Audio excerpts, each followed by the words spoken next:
Hello, my name is Charlie and I'm going to compare Hitchhiker's Guide to the Galaxy with things that go bump in the night.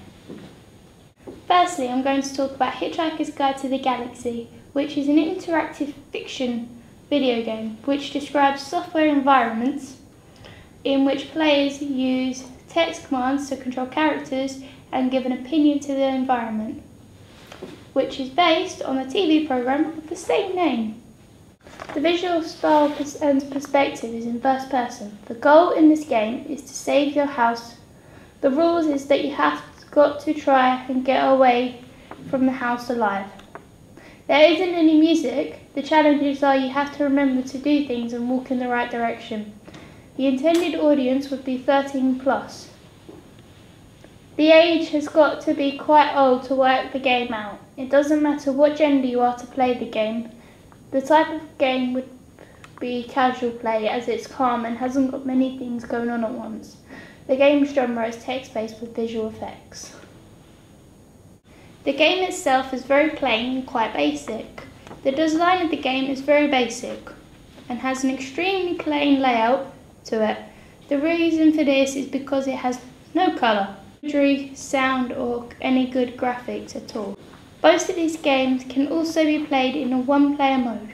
This is because they're not team playing or competitive style types of games.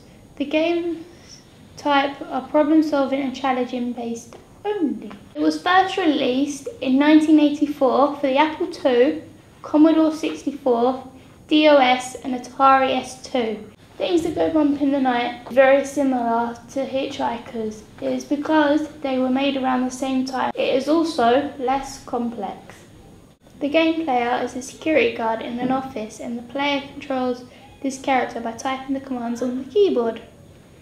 This game, compared with Hitchhikers, is more difficult because the instructions are not very clear and you sometimes have to guess what to do. The graphics are plain black and white.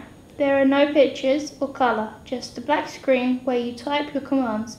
There is no sound either. The visual style is not very interesting because it is just typed commands. As with Hitchhikers, it is not addictive because it can get boring after a while and does not look appealing. Compared with modern games, it has its own uniqueness because it is of its day. The game was also played by typing commands using the keyboard. Comparing this game to Hitchhiker's Guide to the Galaxy is more difficult as the instructions are not as clear. The game I preferred would have to be Hitchhiker's Guide to the Galaxy, as it was easy to understand as it even had an image to show you. I didn't understand things that go bump in the night at all.